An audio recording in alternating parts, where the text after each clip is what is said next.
So look at yet another set of proteins. As we keep discussing the various terminologies as related to gynecology, this one is a general thing, but even in gynecology we'll have things to do with it. So later on, when you guys hear us mentioning it, you shouldn't be surprised.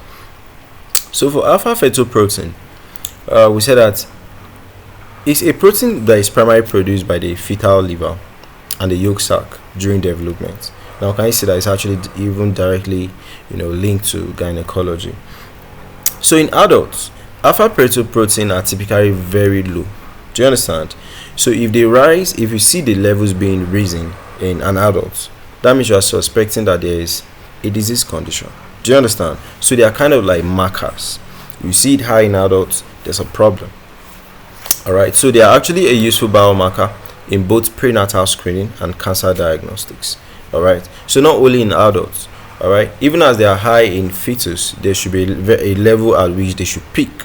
Alright, there's sometimes they are expected to be high in fetus, but they are low. Do you understand? So those are all the things. So they are measured in maternal blood between 16 to 22nd weeks of gestation for screening fetal abnormalities. So if you see it so high in a baby, indicates that maybe the baby has neural tube defects, which we'll be talking about, abdominal wall defect, the intestines are not, the stomach wall is not forming well, so intestines are outside, multiple pregnancies. Right? So if you see it very low, it shows maybe chromosomal abnormalities like Down syndrome. Maybe there's incorrect gestational dating. All right. So the test is often part of the quad screen. All right, which they will also check for what human coronary gonadotrophin levels, estriol, inhibin A. So the thing is that it's not only alpha-fetoprotein is not the permanent C. Do you understand? They do it alongside other guys.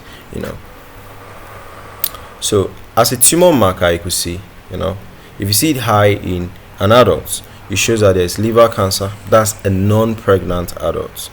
All right, germ cell tumors like testicular cancer, ovarian cancer, and all of that. So they are used to monitor cancer treatment too. So they establish that you had the cancer, they are now treating you. So you want to now be measuring to see how the levels are going down.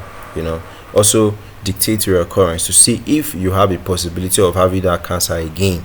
Then it will also guide my treatment. All right. So in non-pregnant adults, it should be less than 10 nanograms per milliliter. In pregnant women, actually varies by the gestational age of the baby. In newborns, should be very high, but within the first year, it should be going down already.